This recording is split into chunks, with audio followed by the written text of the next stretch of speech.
Hello and welcome to everyone. Today we have the great pleasure to have with us Benjamin Norton, who is the founder and editor-in-chief of Geopolitical Economy Report, an independent news website dedicated to publishing investigative journalism and geopolitical analysis. Ben has reported from numerous countries, including China, Venezuela, Nicaragua, Bolivia, Ecuador, Honduras, Colombia, and more. He is now based in Beijing. And Ben, your work has always been of great inspiration for us. So thank you very much for accepting our invitation. It's my pleasure. Thanks for having me. Thank you, Ben. And the first question we'd like to ask you is that since you've been following all the major geopolitical events around the world for years, could we say, do you really think that the USA imperialism is actually declining? And do you really think that on the other side is actually rising a global South capable of creating a single bloc and capable of overcoming all the conflicts and differences that there are between all those countries? Well, you asked a few questions there, and I think the answer is different depending on the question. So in short, I will say that yes, I think it is true that US-led imperialism is weakening, and that the global South as a whole is becoming more independent from imperialism. However, there still are many differences inside the global South, and there are weaknesses, and then there are countries and governments with political leadership that is much more sympathetic to imperialism and also has their own kind of reactionary political orientation. So I'll go into further detail about those different topics. But it's not accurate to say that the entire global South is unified as a bloc. There certainly are differences. However, the existing, the hegemony that still does exist of US-led imperialism has made some unlikely alliances and pushed some countries together, at least temporarily, because they have mutual interest in opposing imperialism, sanctions, war, meddling, intervention. So I'll go into greater detail here. Now, on the subject of US-led imperialism, I think there's no question that it's weakening and it's in crisis. Now, from the perspective of Europe, it might not seem like that because the other contradiction that has emerged is that Europe has become even more and more subordinated to the United States economically, militarily, politically, diplomatically. In fact, one of the leading think tanks in the EU, which is funded by numerous EU member states, the European Council on Foreign Relations, which is named after the US Council on Foreign Relations, one of the most influential think tanks that acts as a kind of umbilical cord between Wall Street and the State Department. Well, the European spinoff published an article last year in which they said that Europe is becoming a vassal of the United States. That's the language that they used. And I think that actually is an appropriate term to use.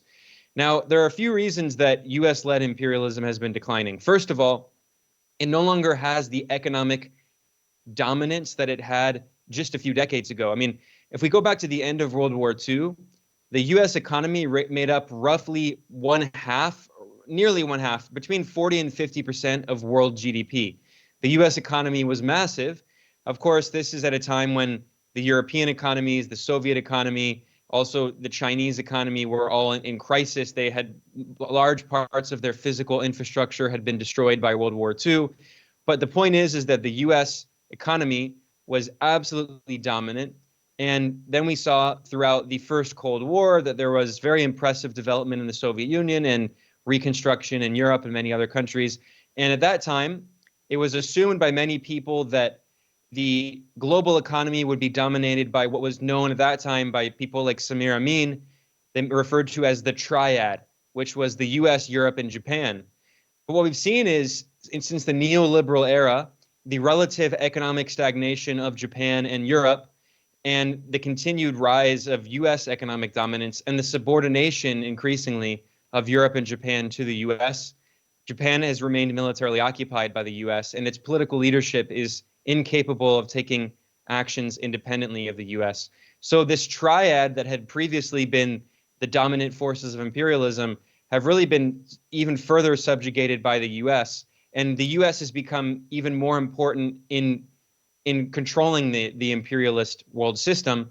But at the same time, we can see that with the incredible economic rise of China and then the relative economic rise of a few other countries like Russia, Indonesia, Brazil, India, we can see that there are increasingly other political and economic poles.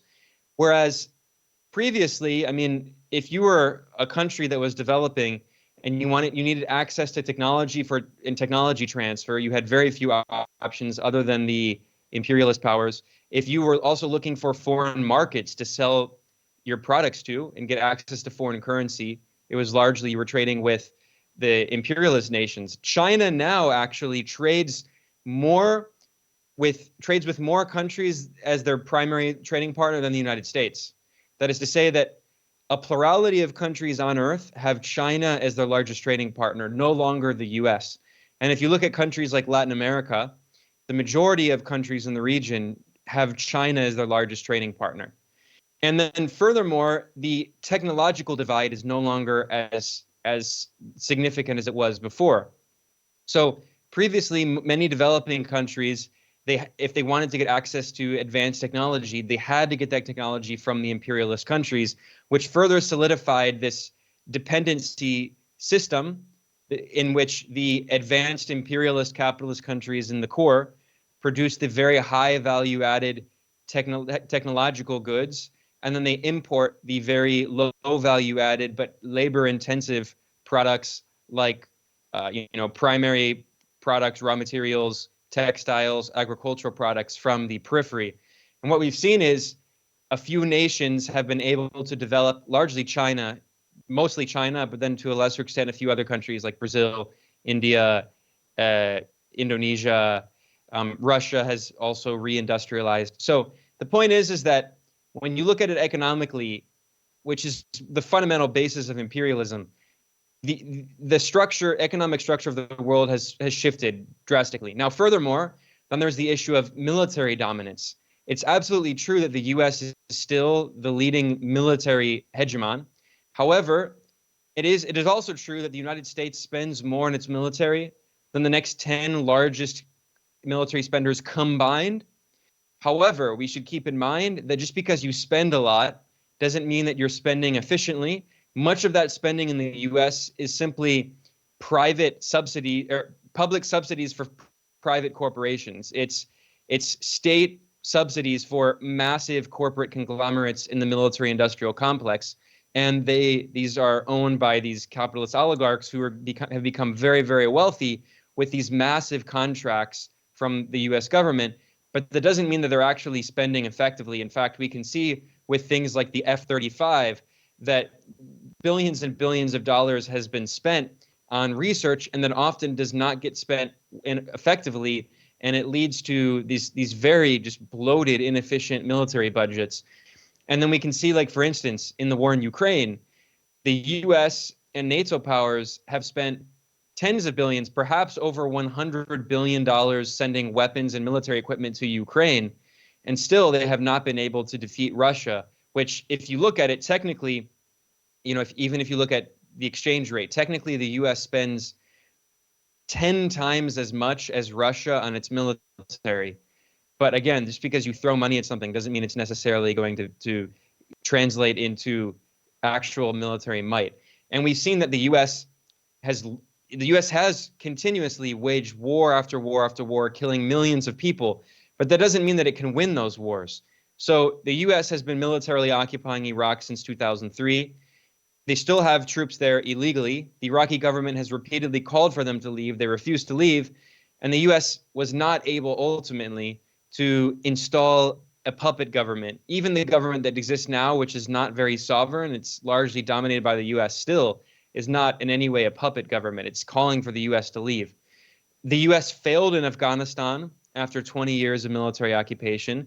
The U.S. has repeatedly bombed Yemen and been unable to overthrow the independent Ansar Allah-led government.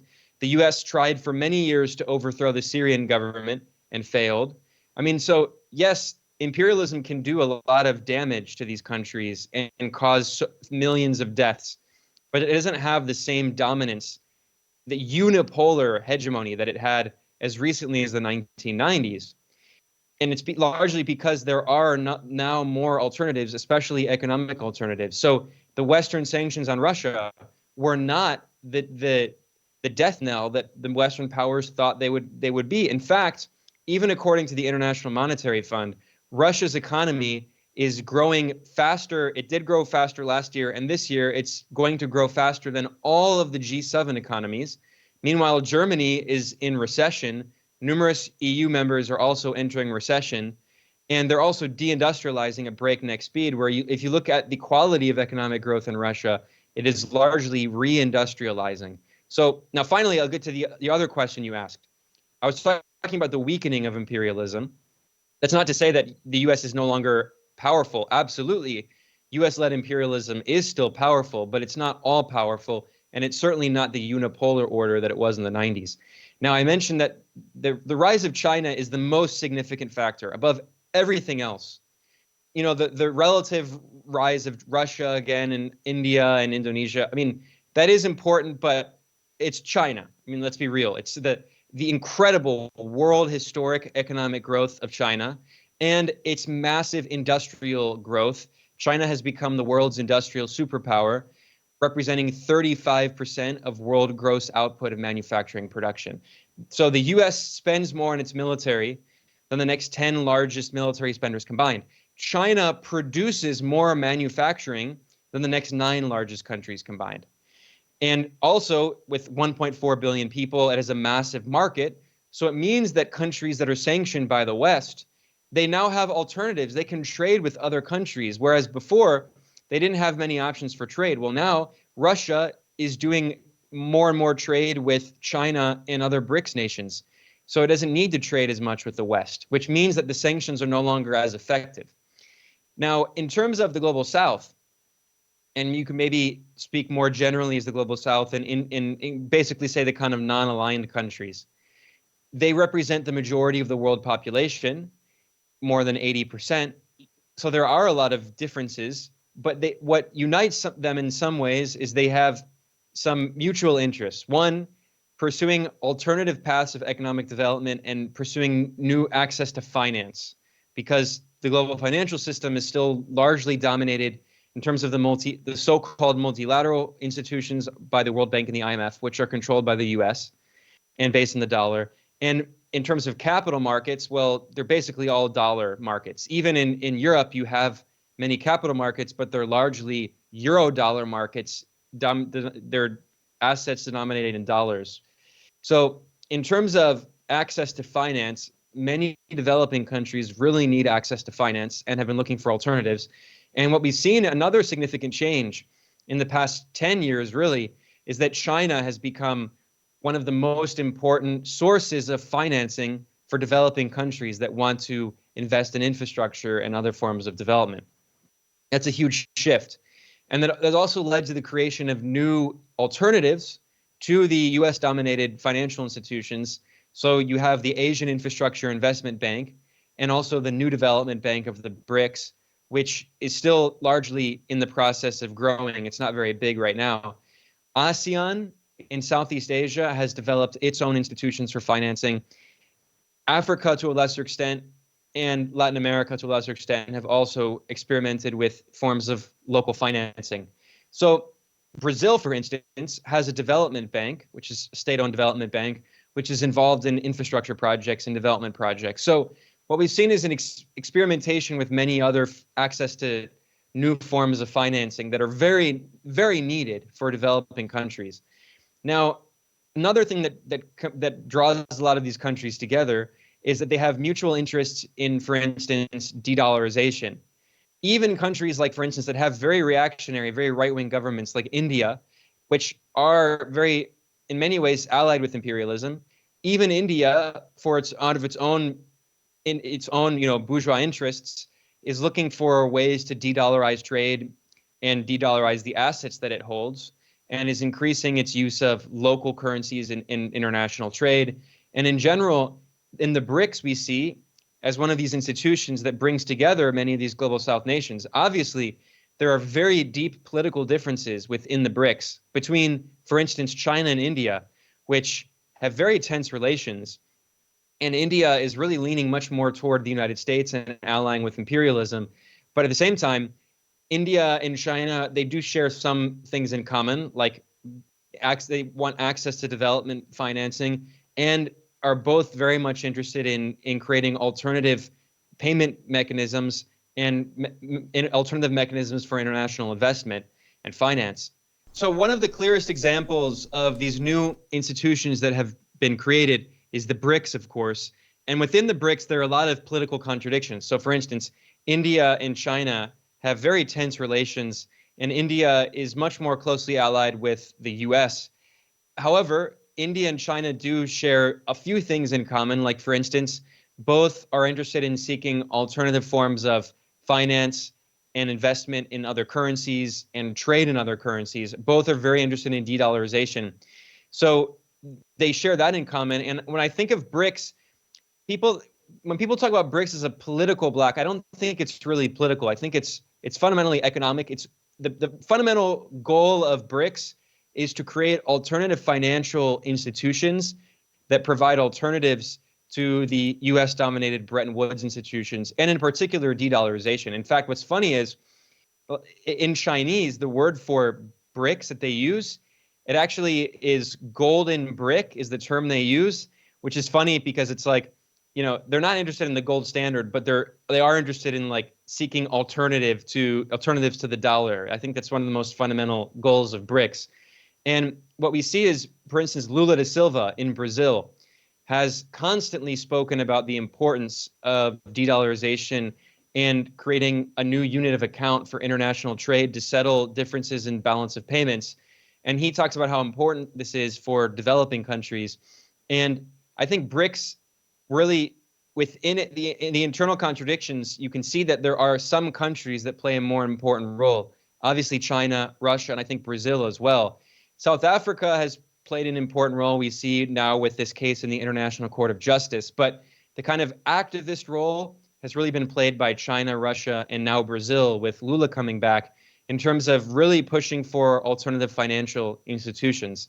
So we can talk more about the internal political dynamics in the Global South, but I really think that the most important thing to understand is that in the unipolar era in which the United States dominated the global economic and political institutions, there really was no alternative. And what we saw is countries like Cuba, for instance, which went through the so-called special period in the 90s, these countries were struggling to survive.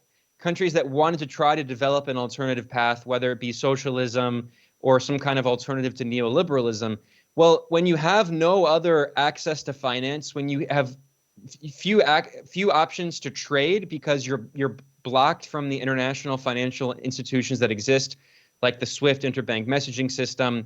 I mean, people don't realize how much international trade involves going through intermediate banks that are correspondent banks that are based in New York.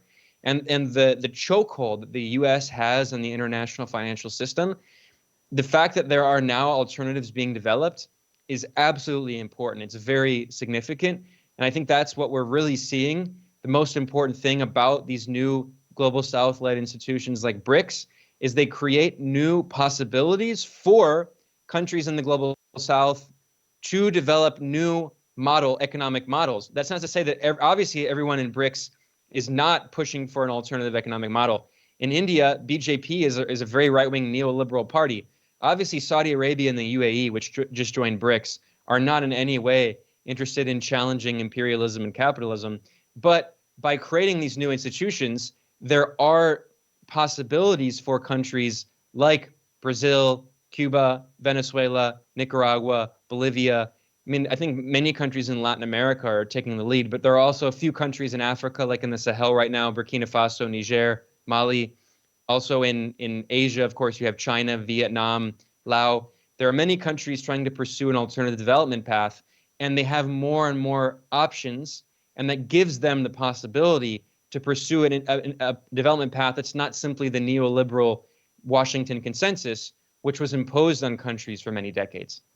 That's great. No, because I wanted to understand this from the point of view. I'm very glad that you mentioned a lot of times the financial problems, no? Because we had an interview with Michael Hudson last week, and that's also our point of view, that like US imperialism as a financial imperialism, no?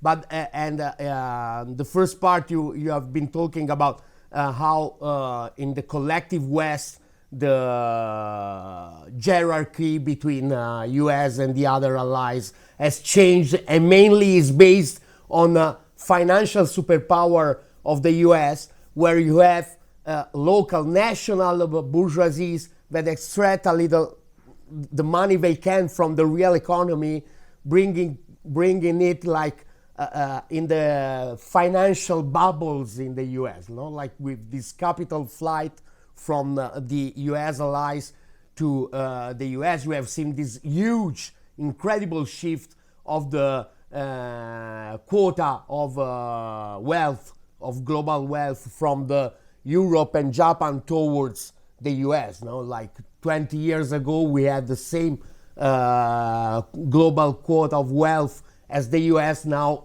as Europe, we have half of that wealth. And it looks like also this mechanism, no, of bringing the money from the real economy, extracting the profit from the real economy, and bringing it in the financial speculation in the US, has been also the main mechanism of cooptation of the economical elite, also of the global South.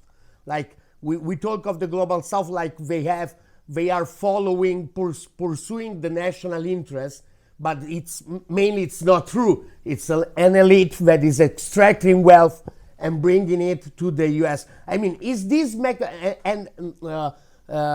if the global South looks much more coordinated than in the past, it means also that this mechanism is not working anymore as in the past. I mean, like the wealthiest of Indonesia, what did they do?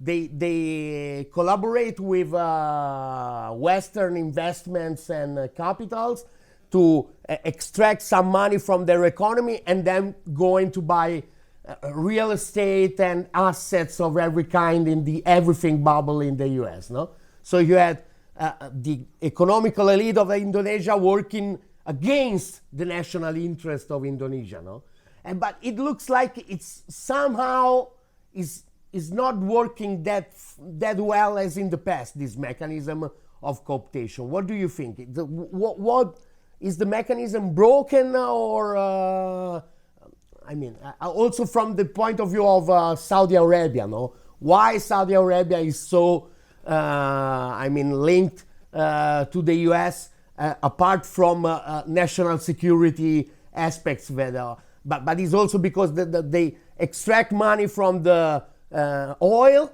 and they bring money to the financial, to the asset bubble in the US. And so there is an internal conflict in this global South between the economical elite and all the other that are trying to follow some path like the China to develop, no, to the real economy. Is this mechanism breaking, or I don't know?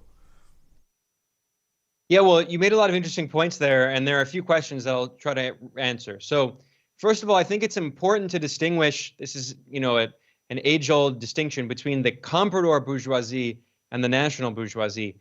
And in fact, in China, during the revolutionary period in the 30s and 40s, there was a lot of debate about the role of the national bourgeoisie. And actually, if you go back and read Mao and his idea of new democracy, he famously argued that the national bourgeoisie played an important role in the larger struggle of united front against imperialism.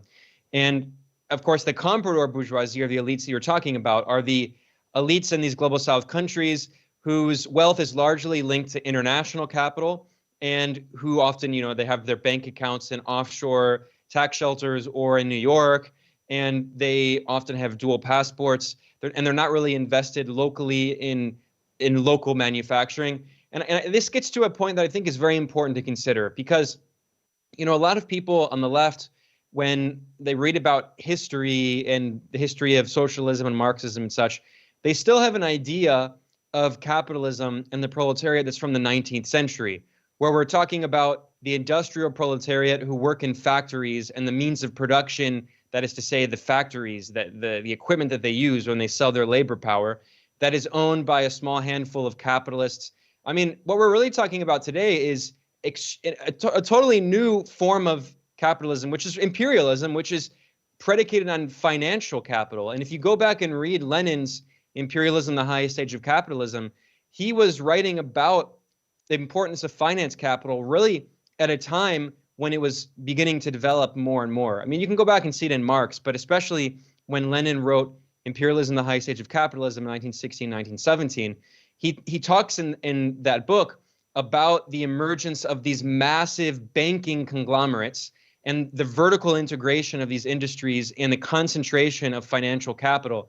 And what we've seen, especially in the neoliberal era, is this concentration with more and more and more wealth in the form of invisible, non-tangible financial capital.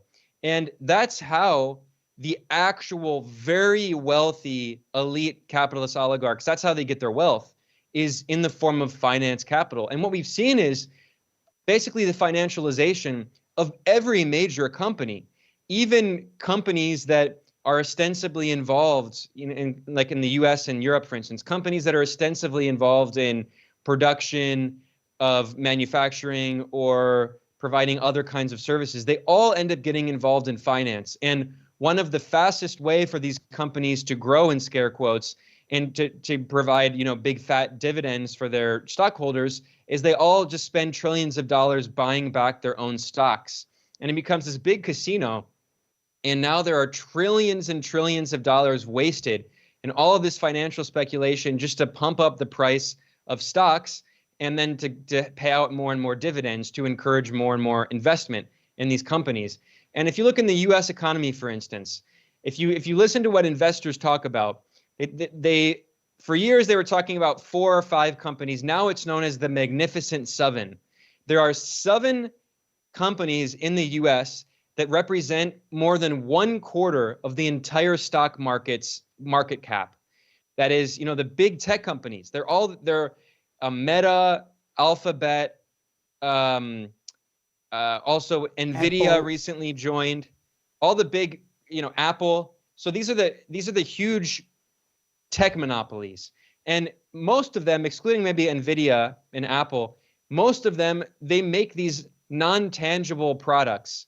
Google, Meta, like they create these technological monopolies that are a key part of society today and the economy. They're basically they're the new form of utilities. Like when electricity was created and when water systems were created, that eventually in most countries those systems were nationalized. They have these natural monopolies that are the utilities that the entire infrastructure of society is built on. Well, now we have these new technological utilities that are all completely privatized, and they're owned by a small handful of capitalist oligarchs concentrated in the US. And much of the global economy relies on these. Yanis Varoufakis, he has this new book, and his analysis is, he calls it cloud feudalism. And I agree with many of his points. I disagree with some of his points, especially about China. But I do think that he is right, that we are fundamentally in a kind of new mode of production that has much more in common with feudalism, and it's this kind of techno-feudalism. And Yanis Varoufakis talks about cloud capital. And when he says that, he doesn't just mean the cloud, he means more generally. But I do think his analysis is correct fundamentally, that we have these massive, I was talking about the development of industrial capitalism into finance capitalism, and now we're in, finance capitalism is also, it comes at the same time as imperialism, and Lenin was writing about the emergence of finance capitalism. Well, now we're even in a new era, which is this kind of US superimperialism of total hegemonic domination of almost the entire planet, and the subordination of even other imperial powers like Europe to the US. And what we see is So you mentioned, for instance, the global South elites, the comprador bourgeois forces who have their wealth often denominated in foreign assets.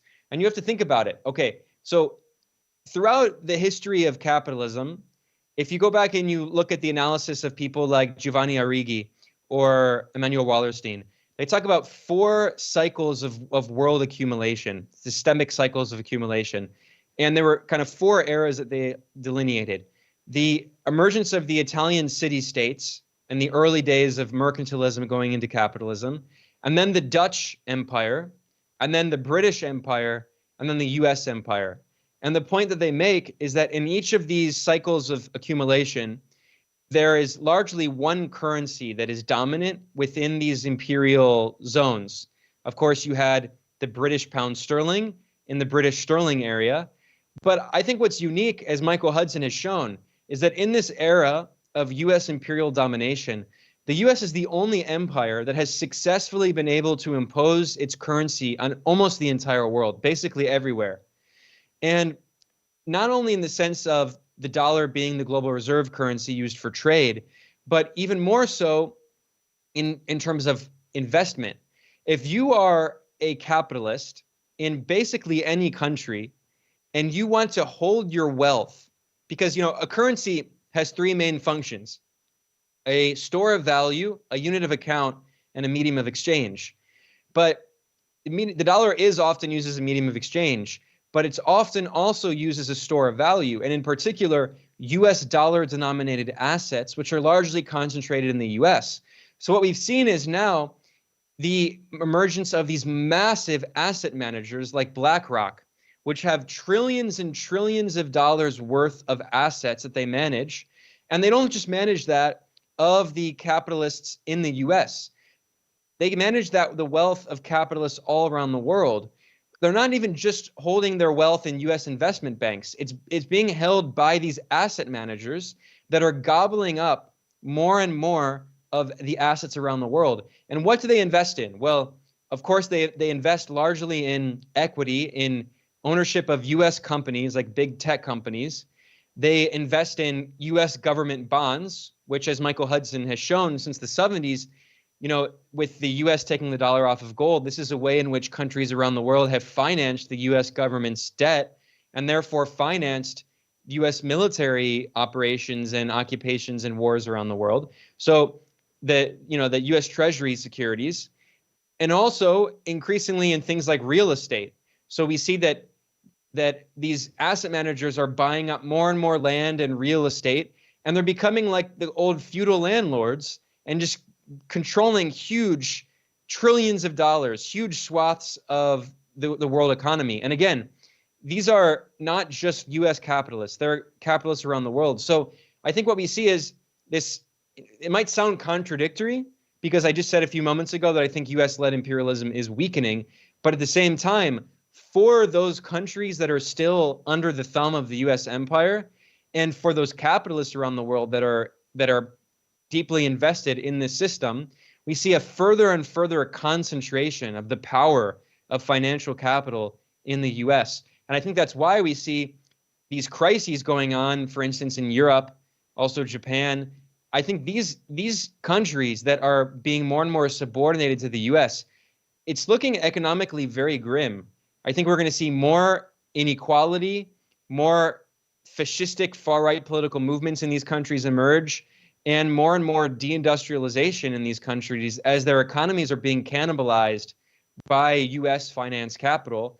And then you have the emergence of these other poles. And that's why, again, they're so interested in particular de-dollarization, because if you ultimately want to free yourself from this system that is completely dominated by US finance capital, and in particular the US dollar, I mean, you really need to have alternatives, because the dollar is, of course, the global reserve currency, but it's in particular, it is the currency that capitalists around the world use to store their wealth.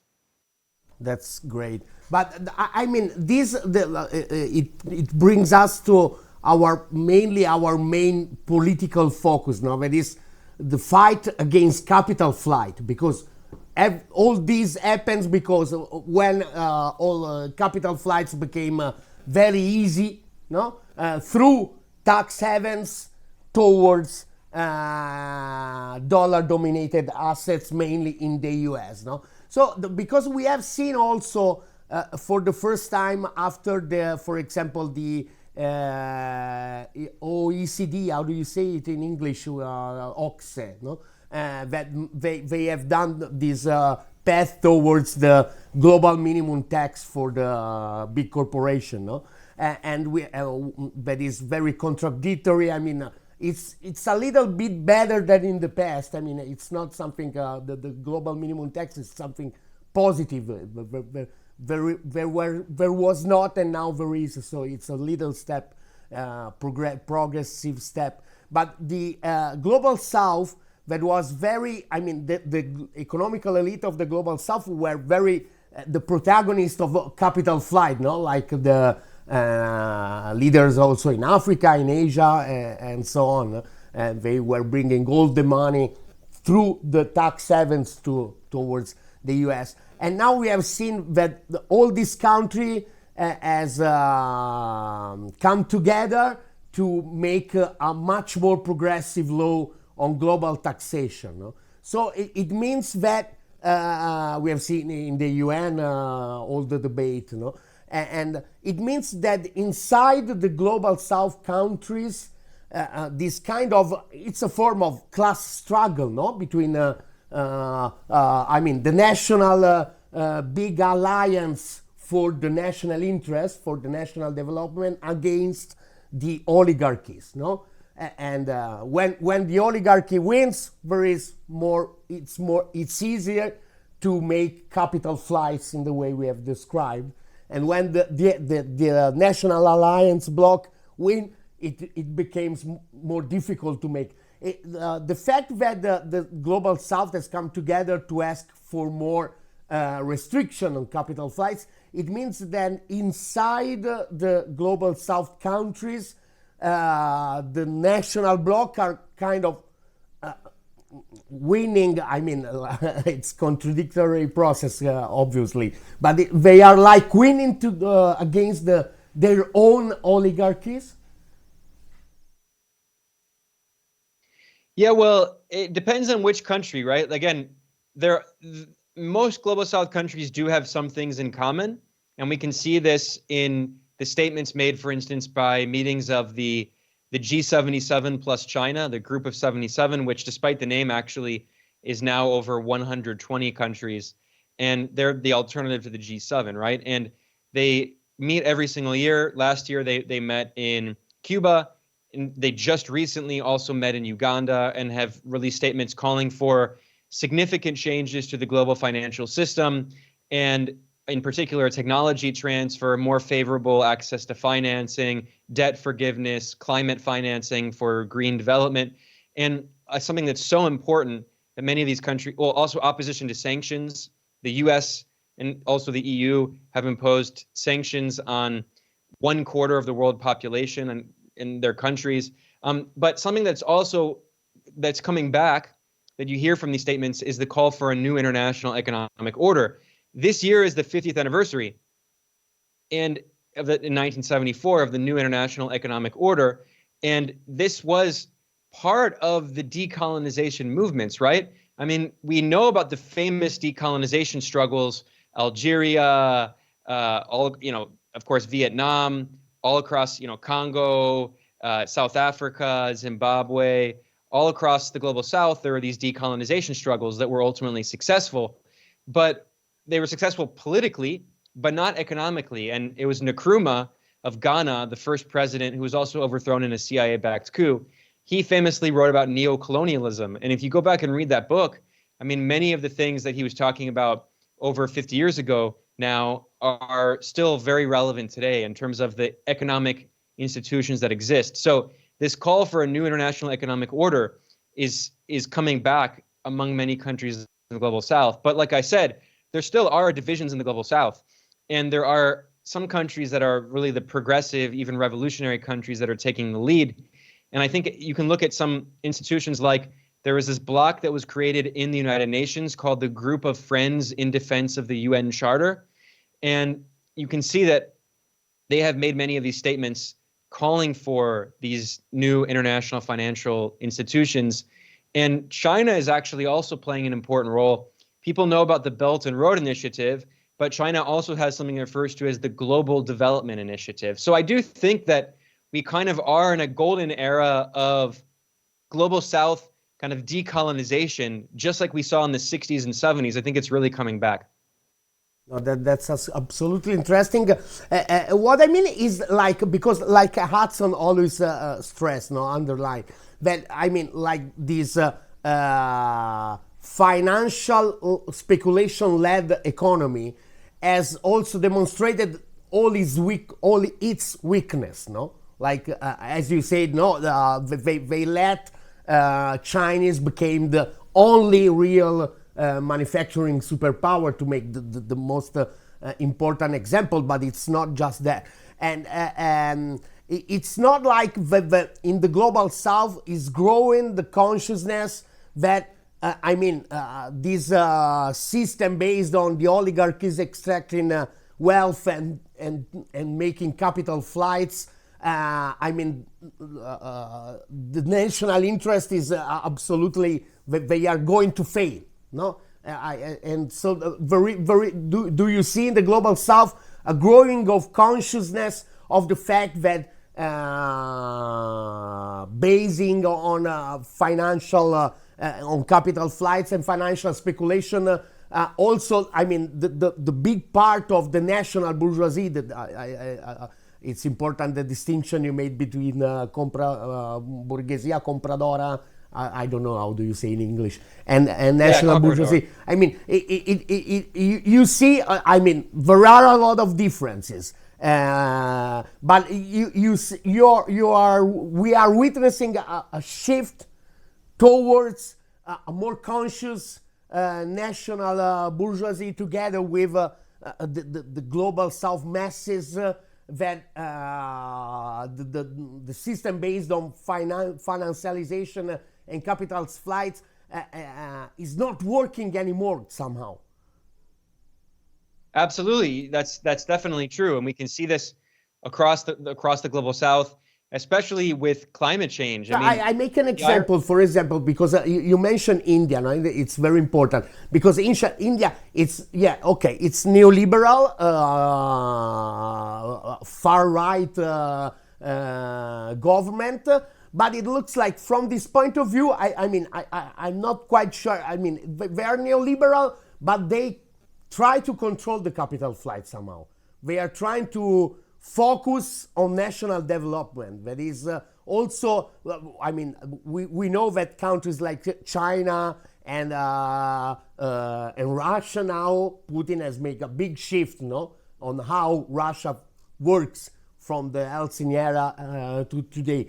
Maybe also Indonesia, some other countries, they are moving towards this more focusing on national development, no? But also it looks like a little bit also this neoliberal countries, I mean, country run by neoliberal forces, they kind of have a new consciousness that old mechanism only benefit the small oligarchies, and at the end the country became very weak.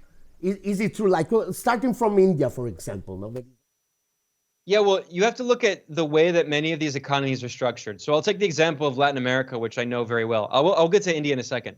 So in many countries in the global South, especially in Latin America, what you see is that the economic model is predicated on the service sector. Most people work in the service sector. There's very little manufacturing. And the way the country gets access to the foreign exchange, the foreign currencies that it needs to pay for imports, is through the export of raw materials, and that is largely agricultural products, oil, iron ore, things like that, lithium. And they have very little manufacturing, very little industrial production. And if they do, it's very low value added forms, like they produce clothing, textiles, maybe they produce like, very low value added technology that's not very high tech. And what's the irony is that actually In the 1950s and 60s, many countries in Latin America, like Argentina, for instance, had a significantly larger manufacturing sector as a percentage of their GDP than they do today. They have deindustrialized very significantly since then. Brazil is another example. Just a few decades ago, Brazil's largest exports were plane engines. Brazil had a very big manufacturing sector, and it was through the brutal economic war that was in the form of Lava Jato, this fake anti-corruption operation that was used to overthrow Dilma Rousseff and then used to imprison Lula da Silva on fake charges. That did significant damage to the manufacturing sector in Brazil, and in particular to state-owned companies. And furthermore, there were several years from 2016 until last year, there were 7 years of right-wing and neoliberal governments, Michel Temer, and then after Jair Bolsonaro. And they implemented, the Washington Consensus. Jair Bolsonaro's finance minister, Paulo Guedes, was a neoliberal Chicago boy who loved Pinochet so much he moved to Chile to teach economics, neoliberal economics under Pinochet. And we saw, it's not a coincidence, that in the neoliberal governments, what happened to Brazil's economy, it deindustrialized and became more and more dependent on exporting agricultural products, oil, iron ore, raw materials. So imperialism, capitalism as a world system, imperialism, it reinforces this dependency cycle in which the advanced capitalist countries in the core produce the technologies in much of the industrial manufacturing, even despite the relative deindustrialization in the US, still compared to many of these countries, there's much more industrial production going on. So what happens is that many of these global South countries, they're entirely reliant on the advanced capitalist economies in the core for the production of all of the, the things that they need for their everyday lives, for, their medical equipment, cars, transportation, phones, computers, TVs, all of that. They don't produce any of it, right? So, and that's something that's different. Whereas if you go back in the 50s and 60s, in Europe, for instance, they had European cars and European TV sets and all this stuff and European refrigerators. And maybe people say, well, they weren't very good. Maybe they had problems, but they did have these local manufacturing. That's all been destroyed. Not all of it. You still have Germany, northern Italy to a lesser extent, but even that's being deindustrialized. Germany, it's ending Germany also. So that exception it's not there anymore. I think in a few years.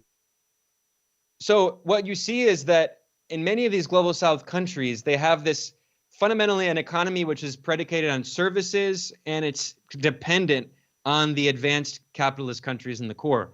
That has been changing now in a few countries like China, Vietnam, Indonesia are examples of countries that have been very heavily industrializing through state-led industrial development. In fact, it was actually Japan and South Korea, when they industrialized, it was also through state-led industrial development. And the South Korean development economist Ha-Joon Chang has shown this in his books like Kicking Away the Ladder, 13 Things They Don't Tell You About Capitalism, Bad Samaritans. He has shown in these books, also Chalmers Johnson, who was an economic historian who did research on Japan's industrial policy. All of these countries had state-led industrial development, and the state uses forms of industrial protectionism to develop these local industries, because they can't compete, of course, with, if you just have free trade in the free market, you're not going to be able to compete with the big corporate monopolies. So that's what we see. China implement that, of course. Vietnam is carrying out a similar model. Indonesia also. So one of the big things that you hear in the global South, many countries are now talking about they don't want to just export raw materials like lithium. This is becoming very big. When they talk about the importance of lithium, they say we don't just want to export the lithium or the copper, because what they do now, if you go to Chile, for instance, Chile is the world's second biggest, the world's #1 copper producer, and Peru is the second biggest copper producer. However, they simply export copper ore for the most part. They don't actually, refine it and process it to actually produce the metal. So what they're doing is they're exporting the low value added raw material. They're losing all of that potential economic activity and revenue that could go into their economy, they could use to develop. Whereas, you know, the advanced economies usually they have developed the capital and infrastructure in order to develop this infrastructure to create an actual industry for copper production and lithium to create batteries. That's why in Bolivia, the government, first of Evo Morales and now of Luis Arce, of the Movement Towards Socialism Party, one of their big goals has been trying to find ways of being able to industrialize, to use this so they don't simply export the lithium. They want to create batteries. They want to create cars. And in fact, Bolivia and Mexico are working on creating electric vehicles. So, I mean, this is not just them. Indonesia has banned the export of numerous certain raw materials because they want to encourage the creation of local industries. And in numerous countries in Africa as well, Zimbabwe has been discussing banning the export of raw materials. And recently at the BRICS summit in August, the president of South Africa, Cyril Ramaphosa, he also talked about the importance of getting help from China to develop local manufacturing. So these countries like the Democratic Republic of Congo, which exports a lot of cobalt, they don't want to just export these raw materials. They want to be able to use it to develop some of their own industry. So yes, you're right that there is a discourse that is emerging. It's not new. We've heard this discourse for many decades, but I think it's becoming stronger and louder in recent years, saying that, look, we need to develop our own industry as well. So we're not simply completely dependent on all of the advanced capitalist countries. We want to have our own economic development.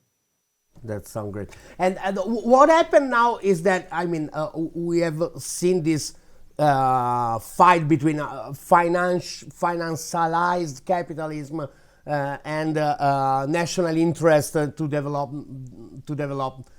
productive forces. No, but what we see now is that also that the U.S. is trying to reindustrialize, no, with protectionist measures. I mean, how these new the Bidenomics and Make America Great Again is changing and will change this clear shift between the ones that want to develop their own economy and the ones that base their wealth only on extracting wealth through I mean, inflating the bubbles, the speculative bubbles in the US. I mean, this is a big shift, no? It will work, and how it will change everything, if it will.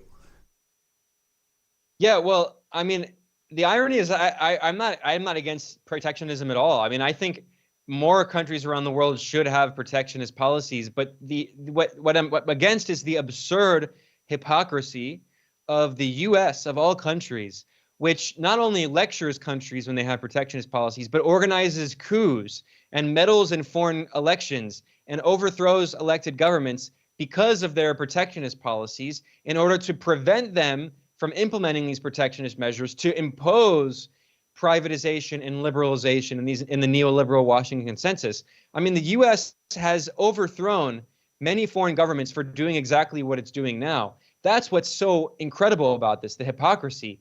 And if you listen to the discourse of Jake Sullivan, who's the national security advisor for Joe Biden, he gave a speech in which this was 2 years ago now, in which he said that the Washington consensus failed. He basically admitted that. He said that the neoliberal policies that we've been imposing for many years, they failed. They led to increasing inequality, deindustrialization, political radicalization toward the far right, like we also see in Europe. And he said that we need to, and also something that he said, which I'm not concerned about, obviously, because I think it's exaggerated, but he talked about national security in scare quotes because he said all of our supply chain is located in China. When he says that, what he really means is, how are we going to wage war on China if our entire supply chain for creating the military equipment that we need to wage war in China is located in China? So he's thinking of it, of course, from the perspective of an imperialist, from a warmonger. But the point is that with neoliberal globalization, it went hand in hand with all these problems we're talking about of outsourcing, of deindustrialization. I think every country should go back to having some form of industrial production using some protectionism. That's fine. I mean, but the problem is that not all forms of protectionism are the same, right? What we really see in the U.S., this new protectionism, it is protectionism, but it's not really protectionism. What it is it's economic war against China. That's what it is. Again, protectionism is not bad. I mean, everyone on the left should support protectionism. Like I don't believe in free trade and neoliberal globalization. That's absurd. But what really is, the U.S. is saying that we cannot continue trading with China like this. We cannot allow China to develop advanced technology. The whole plan that the United States implemented going back to the 1970s, but really in the 1990s, was in the 1970s, the U.S.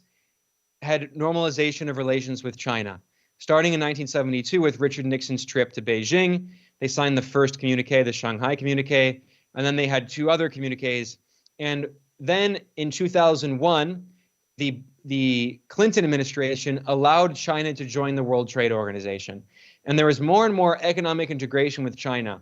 And basically the deal was that the US assumed that China was always going to be a cheap factory for low value added consumer goods, for toasters and toys and textiles, and the US and Japan and Germany would produce all of the advanced technology. But you know, they see many of these manufacturing jobs. There's this very arrogant idea that that's for poor people to do. We don't need to make clothing and toys and all of that. We can outsource that to poor countries in the periphery. And the idea was that cycle, that system of dependency would remain permanent, that China would always remain lower, below the US in this system that the US was on top of, right? But what we've seen is through China's industrial policy and concerted socialist model of state-led industrial development, China has massively advanced and moved up to the highest level of industrial development. And now the US is waging an economic war and tech war against China because China actually has alternatives to these US tech monopolies. So I mentioned, for instance, Yanis Varoufakis has this idea of cloud capital, which I do agree with, and I think he has an important point. Michael Hudson has also talked a lot about, you know, techno-feudalism. Where I disagree with Yanis Varoufakis is he's also very critical of China, and I think he's wrong about China, which is it has a socialist model. And the point is, though, is that China is really the only alternative. We were talking earlier about the U.S. technological monopolies that dominate the entire world. China is the only country that actually has its own sovereign technology. They refer to it as cyber sovereignty. They're not entirely subordinated by and reliant on all of these U.S. tech monopolies. And I think every country, maybe not every single country, because there are a lot of small countries, but what we should see is more and more options. I mean, what we see, so I mentioned earlier that as recently as 40, 50 years ago, there were car manufacturers all over the world and all of these, you know, in Europe and many other countries, and all these countries have been deindustrialized. And it's similar with these advanced technologies. They're all concentrated almost entirely in the US. Even Europe doesn't really have any significant, like, big technology firms, right? There are a few, but very few compared to the US, China, Japan. So what we really see is this further consolidation in the US, and China is the only country really that has alternatives, which is why the US is waging this tech war on China. So getting back to the point of protectionism, protectionism is not necessarily the issue. Like, again, every country should develop its own local manufacturing and have its own industry so it can be relatively sovereign. I'm not advocating complete autarky. Like, we should have international trade. We've always had international trade. But neoliberal globalization is not the only form of international trade, right? And it's good for countries to have their own local manufacturing, to not be completely dependent on the US or even, for that matter, China. Like, it's great that China has this advanced, you know, manufacturing sector and this unique socialist model, but of course other countries should develop their own. They shouldn't just also only be dependent on China. Like, that's not a bad thing to have protectionist policies, but when they're only aimed at a particular power, that's economic warfare. And now we see that Donald Trump, who's probably going to win the election, he said that he wants at least 60% tariffs on Chinese products, all imports of Chinese products. That's an economic war. That's not, I mean, that's not just blanket protectionism. So what we're seeing is that the US is trying to maintain this neoliberal globalized model, but trying to cut China out of it. But it's too late for that to happen because China is so deeply integrated into the world economy in a way that the Soviet Union was never deeply integrated in the same way. So the US can't simply use tariffs and a trade war in China to try to bifurcate the world economy, especially considering that, as I said, now more countries have China as their largest trading partner than they have the US as their largest trading partner. Yeah, but what I mean, all these, how, because I mean, we as leftists, let's say, no, as anti-imperialist militants, no, we always we are trying, like you mentioned Mao before, no, we always try to understand what is the kind of social alliance we have to build to mobilize, no, and to fight against oligarchies. And I mean, how this fight between productive capitalism and financial oligarchies change the way that we have to look at social alliance in order to build national social alliance to fight for progress and more democratic and socialistic political systems. Well, again, we have to think about the differences in capitalism today. It's a fundamentally different system. If you go back to the 19th century, when, of course, many of the classical Marxist writers were formulating their ideas, going back to Marx's Capital, Engels later on into the early 20th century, when they thought of the development of socialism, through capitalism to socialism and to communism, they were writing largely in an era in which, when they're talking about capital, they're talking about largely industrial manufacturing, big factories, steel production, maybe cars, machinery. But what we see now is a completely different economy. So, I mean, when you're thinking of the industrial proletariat, the idea is, the classical Marxist idea is, okay, most economies in the world started out as primitive communism, you know, very underdeveloped, no manufacturing base. And then you have the emergence of feudalism with land ownership by these big landlords, oligarchic landlords from the aristocracy. And then you have the emergence of capitalism led by a bourgeoisie, which in capitalism is progressive insofar as it's fighting against feudalism, right? And then you have through capitalism, you have the emergence of industrialization, and you get the emergence of these factories in which you have, for the first time, you have the differences. Before you had these feudal serfs who didn't have the idea of wage labor, right? But then you have the creation of an industrial proletariat who is selling their labor power and getting paid by, you know, these factory owners who are the capitalists who own the means of production, which are the factories, and they make their profit through the extraction of surplus value, which is the labor power that's not compensated to the workers. However, what we see now is that, especially with deindustrialization, even within the very advanced capitalist countries, is that where is much of the surplus value coming from? It's not coming from the factories that exploit the workers whose surplus value is extracted. It's coming from rent extraction from these huge corporate monopolies. It's coming from interest through financial speculation. It's coming through investment not in factories that are producing products. If you want to be rich, you don't open a factory. That's not a way to become rich. If you want to become rich, you speculate on currencies, you speculate on crypto, right? You speculate in some way. You invest in real estate, you invest in whatever. You're not actually producing anything. So, I mean, we see it with the deep concentration of financial capital, and especially with more and more advanced technologies. It's more and more based on rent extraction. It is actually very similar to feudalism. It is this kind of techno-feudalism, and that's why it's so important for the states to socialize all of these natural monopolies, just as electricity and water and railroads and banking. These are all natural monopolies that should be socialized and owned by the state as they are in China. At the same time, these new utilities that are emerging should also be nationalized, socialized, and owned by the state. I mean, because the classical idea of the industrial proletariat is becoming an extinct species. I mean, we're talking so much about reindustrialization, but even if these economies reindustrialize, we're still talking about a small percentage of the population. And what you have to think about is, think about it as from the perspective of a global South country.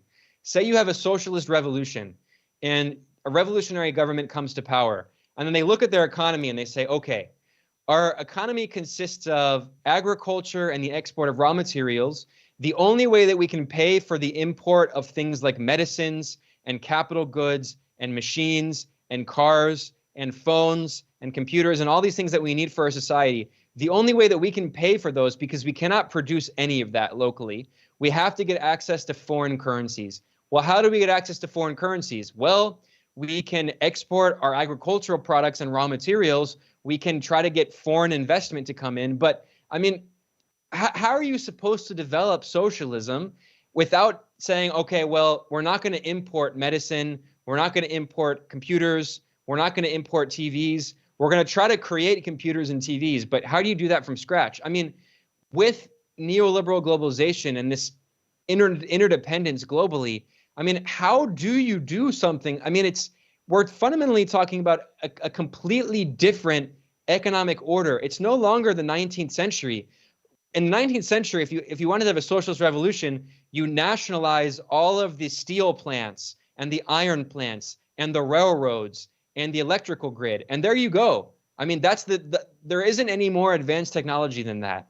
So we really need to think about the economic system of the world is fundamentally different today, and that's why I think it's important to have people like Michael Hudson, Yanis Varoufakis, to, even despite my disagreements with some of Yanis Varoufakis' arguments, at least I agree with him that he's trying to think about how capitalism has fundamentally changed. And that's why, personally, I think it's so important to study the Chinese model, because China is trying to figure out, and also Vietnam, are trying to figure out how to develop socialism in this new era where capitalism as a mode of production is fundamentally different from the 19th century.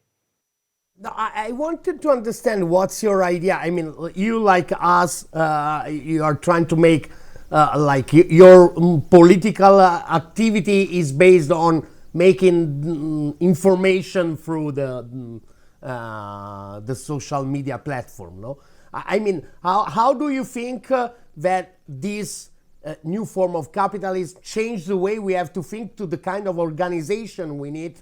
No, before we had trade unions and parties, no? That was, I mean, how this difference in the working, in the absence of capitalism changed the kind of organization we need to bring on our struggles, and what's the role specifically in this time exactly of this kind of work we are trying to make, no, of information and so on, because in the past there was this like media activism, no, but it was like, okay, we don't need the parties and organization because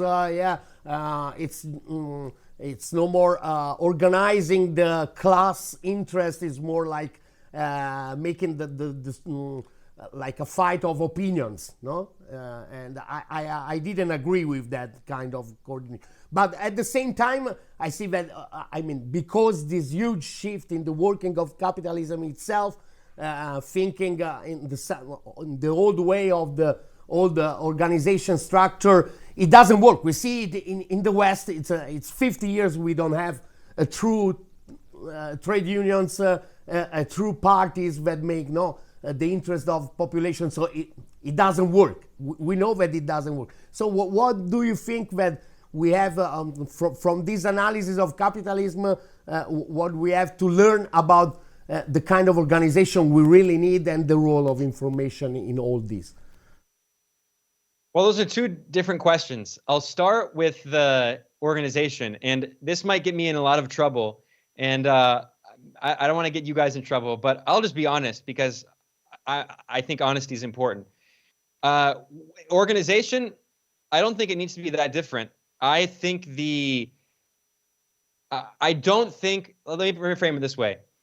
I don't think this idea of so-called democratic socialism is possible, and I don't think it's even, I don't think it's not going to, it can't work.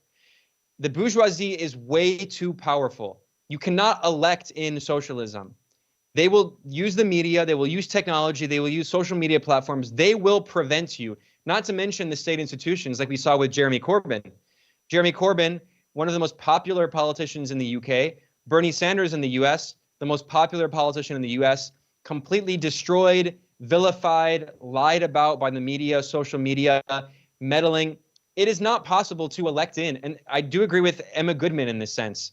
I disagree with her in a lot of things, and anarchists on a lot of things, but she famously said, you know, that they'll never allow us to vote socialism in. She said if you could vote socialism in, they would make voting illegal.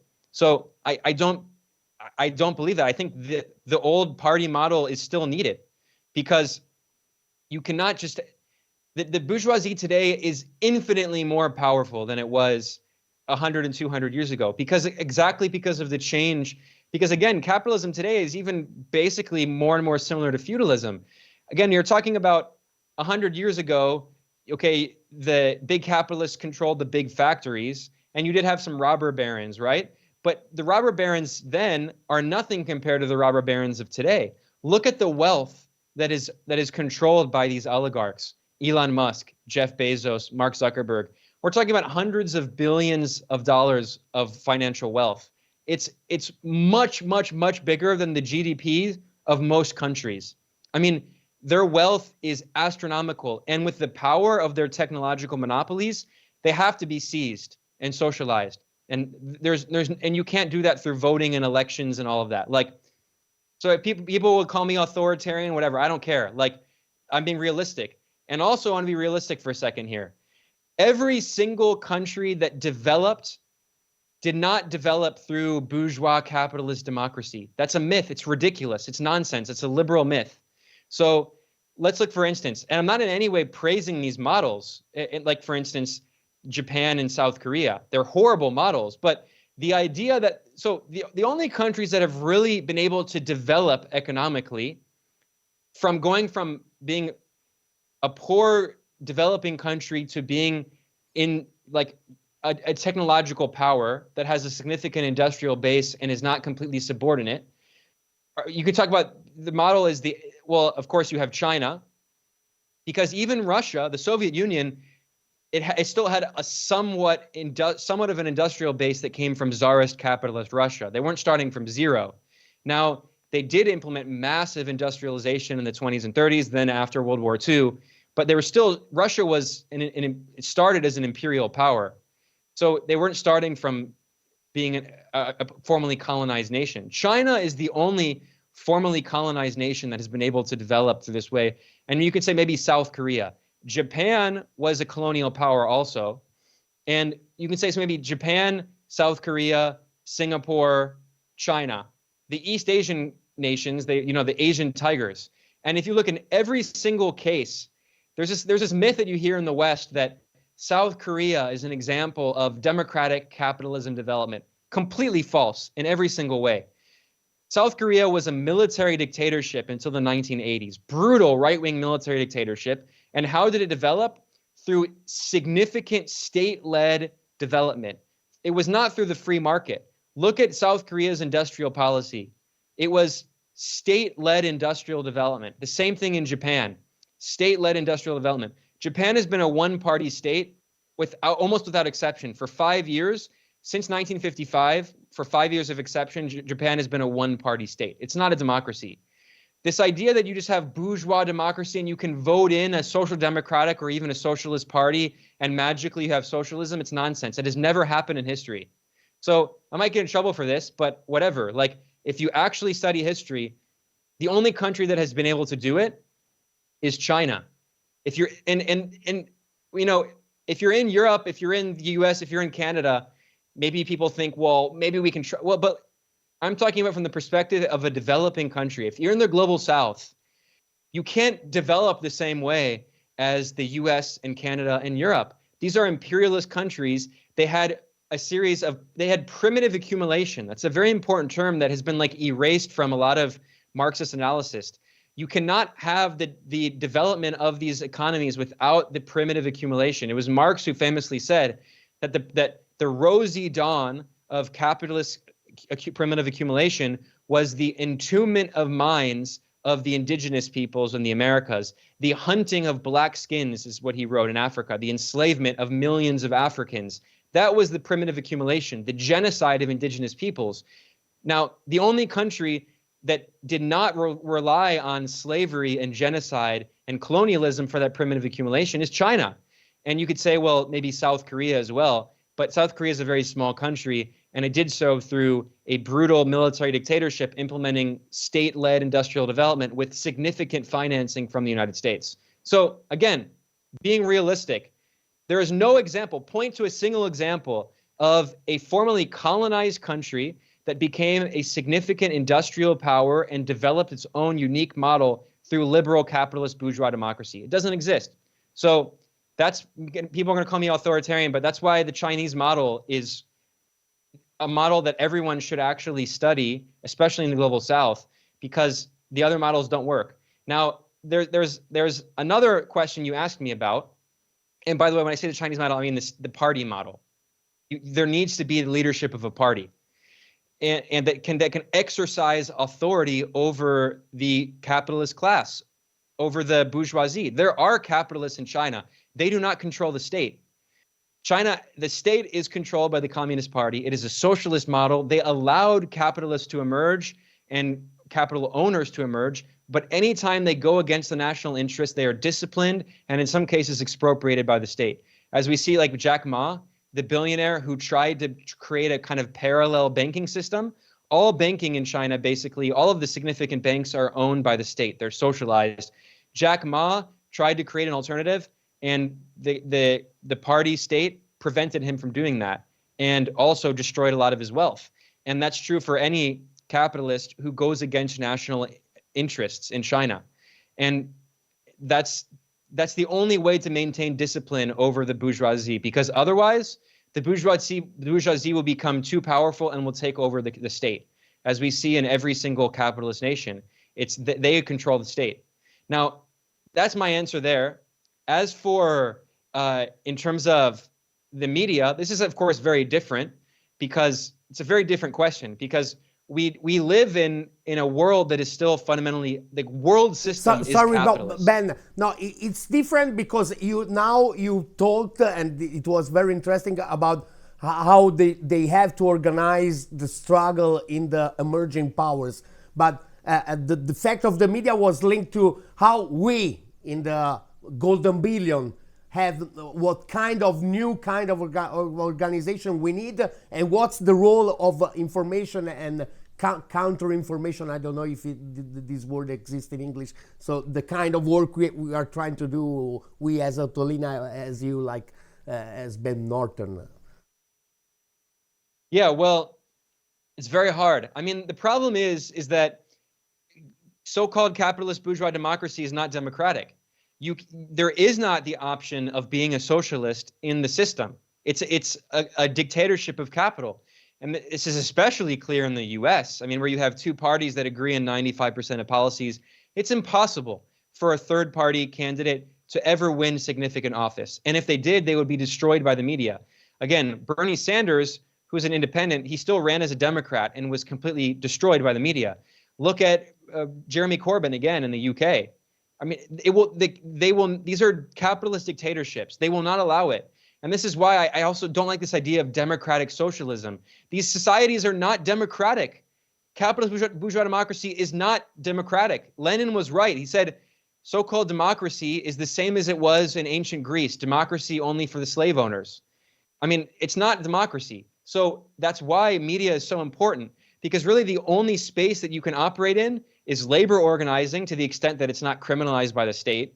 And we do see, I mean, of course, it's very important to have labor organizing. We see this kind of reemergence of labor militancy in the US and to a lesser extent in Europe. That's very important, because it's one of the only ways that you can actually engage in real politics. Because if you try to have a third party in the US, you will never go anywhere. So eventually you'll either give up or you'll be absorbed into the Republicans or the Democrats. Now, so what are your options? Labor organizing, also media. And media is very important because we need to be able to build these independent political movements that are outside of the structure of bourgeois politics, which will never allow us to take power through, winning an election. Or so you have to be able to organize these parallel structures, and media is a very important way to do that. So the media is so important precisely because there is no democratic space within bourgeois politics. In Europe, there's a little more space, although even that space is being eroded. You still do have a few other parties, and you still have a few members of parliament in some countries who are much better. But even then, I mean, they're an endangered species. I mentioned also the labor movement. I mean, for people watching this, I think it's very, very important to bring back labor militancy and revive a lot of these labor unions, especially because today so many of these labor struggles are happening in these kind of corporate monopolies that I was talking about. So I'm not as familiar on the European case, but I know about the US case. The biggest labor struggles going on right now, aside from, they have UAW, but the big ones are going on in Amazon and Starbucks. That's so important, especially Amazon, because Amazon represents, again, this massive corporate monopoly, this neo-feudal structure that controls a huge part of the infrastructure of the entire economy. It's not even just about monopolizing entire markets anymore. It's about monopolizing the structure of the economy.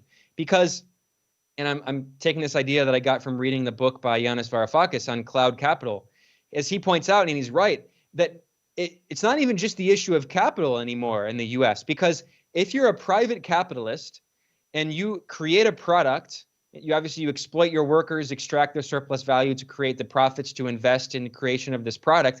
How do you sell the product? Well, you're not going to sell it at a mall probably, because malls are all going out of business. You're going to have to sell it on Amazon. And that means that Jeff Bezos takes 50% of what you sell and it goes to Amazon. And they're not producing anything. It is simply rent extraction like the old feudal landlords. So it is of the utmost importance. All of these big cloud capital monopolies need to be nationalized. They should be state-owned. And a step toward challenging the power of these private oligarchs, these big corporate landlords like Jeff Bezos, one step toward that is union organizing. So I think that's why independent media is so important for education, for creating in parallel political structures and political movements and bringing back, labor militancy. I think it's very important. Those two structures go hand in hand. Great. Ale. And no, for me, it's sorry. Oh, no, mi sentite? No, it's always very, very clear, Ben.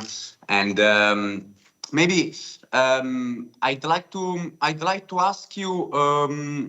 You talked about the role of independent information in the Western countries.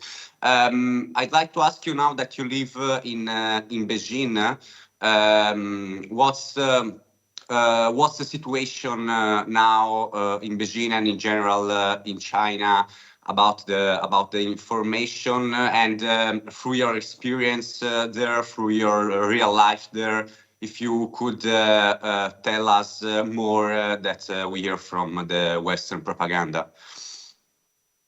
Yeah, well, the idea of censorship in China is very exaggerated. Obviously, there is censorship. There's also a lot of censorship in the West. And what's funny is the anti-Chinese government dissident Ai Weiwei, who opposes the Communist Party, even he has caused trouble recently because he in the West said that the censorship in the West is worse than the censorship of China. And I agree with him. And he's a critic of the Chinese government. I mean, I think the Chinese government has done a lot of amazing things, and we have a lot to learn from. In terms of censorship, again, it's very exaggerated. Obviously, there is some, but most of the censorship is not actually because you criticize the government. If you go on social media in China, there are people who criticize the government freely without censorship. Most of the censorship is when people call for some kind of like destabilizing activity. That's the censorship that exists. Here's an example. And you see this all the time if you go on Weibo, Bilibili. You can easily find people criticizing the government, and there's a lot of stuff on there. But if you see people saying that we should go like occupy this building or go like protest to do whatever, that's going to be censored. So, I mean, the idea that you cannot criticize the Chinese government is ridiculous. In fact, the irony is that the Chinese government, which is supposedly authoritarian, is way more susceptible to popular criticism and responds to popular protests much more quickly and much more appropriately. So what's funny, the joke is, which is true really, in the US, you can protest all you want, although you'll probably be imprisoned, attacked by the cops, but you can protest, and then the government will ignore what you said and probably do the exact opposite of what you said. So as an example, in 2021, there were mass protests in the US against police brutality, and police brutally attacked people. There are all these crazy videos. And what happened? Well, the protesters were calling for ending police brutality and state violence against, killing Black Americans and such. And they called for reducing police funding and investing more in social investment. What happened? In all of the major cities, police funding increased despite this historic uprising. Now, in China, when there are protests, the government usually implements what people are asking for. The most famous example is, the end of the zero COVID policy. There are these protests and they ended it.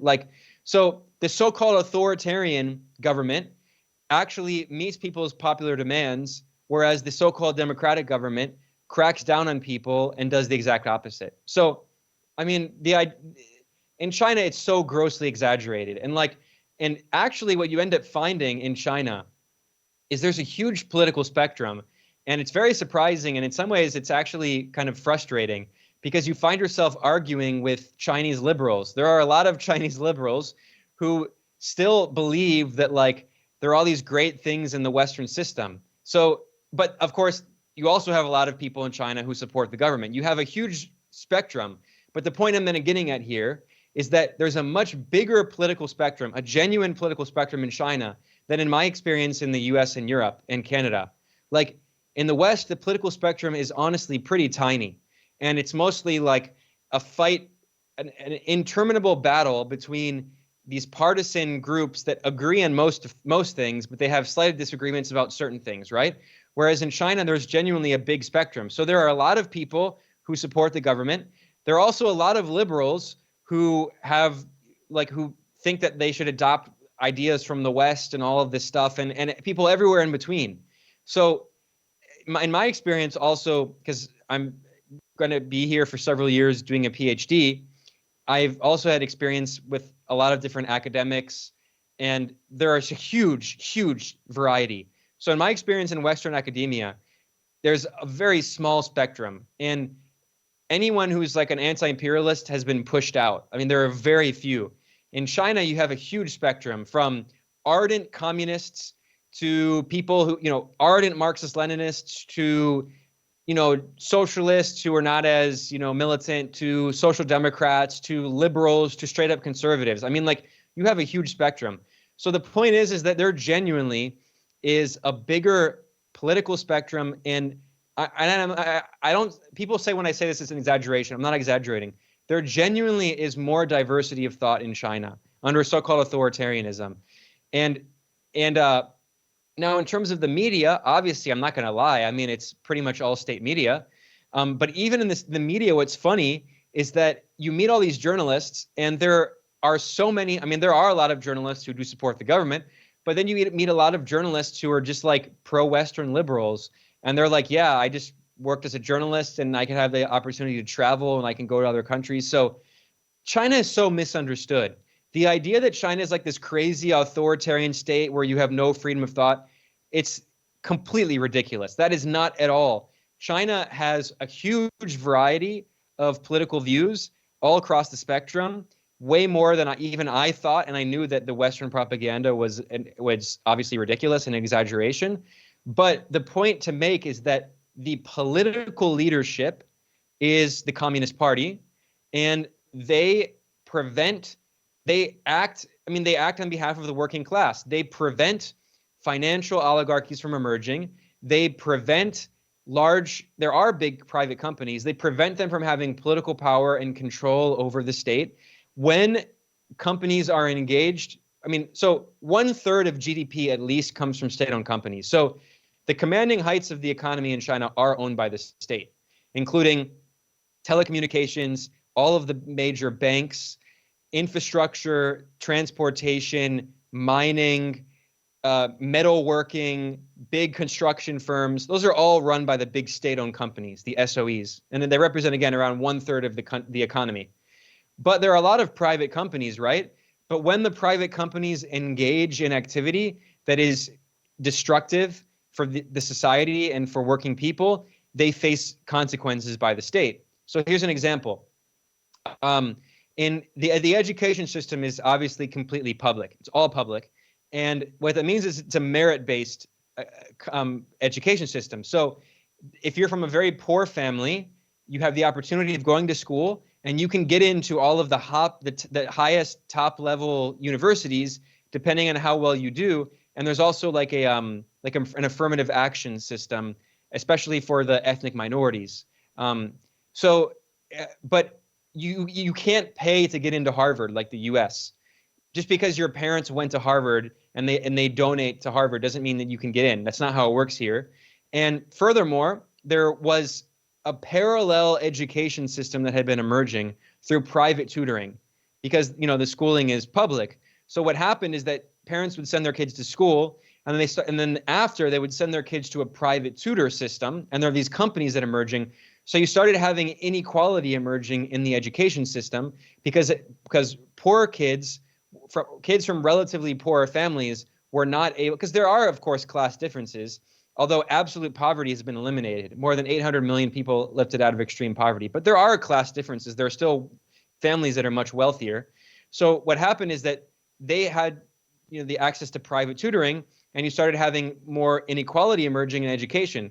So then the government, they banned the private tutoring companies and said that this is causing too much education inequality. Education needs to be socialized. And then another example is I mentioned, Jack Ma and some of the tech executives were trying to get involved in microfinancing. They were basically trying to challenge the state-owned banks, which, again, basically all of finance is run by the state, and they use financing in order to fund strategic industries, like now electric vehicles, solar panels, battery production. The state uses the state-owned banks in order to provide very favorable loans at low interest rates to these important industries to help develop them. Well, what happened is that some of the private tech companies, especially Jack Ma, were trying to basically create kind of payday loans, right? Like short-term loans, low-level micro loans, using some of the apps, trying to challenge all of the state-owned banks. And the government said, no, we're not going to allow this. We're not going to allow a parallel financial system to emerge. And they cracked down on it. We now see with real estate, President Xi has repeatedly said that housing is for living in, not for speculation. And the government in 2020 started trying to pop the real estate bubble by ending the loans to real estate developers and passing numerous policies to limit speculative investment in real estate production that was very overly leveraged, using too much debt, with the so-called 3 red lines policy, which meant that many of these companies that had a very unsustainable model, like Evergrande, they had this basically kind of Ponzi scheme where they were building real estate, and then they would sell apartments that didn't exist yet to tenants who were going to live there, and then they would use that money to pay to finish the construction of the old apartments. So there was this cycle where they never had actually enough money to actually finish the construction that they were engaged in. And the government said this is not tolerable. They cracked down on it. And that's why that Evergrande went bankrupt. So the point is that, and I can talk about China for a long time, but those are the main points that I wanted to stress, which is that China is actually a very open society. And yes, there are, obviously the Communist Party has the political leadership and makes sure that there is private economic activity, but make sure that it is not engaged in overly exploitative, speculative, destabilizing activity that does not create more inequality and social instability.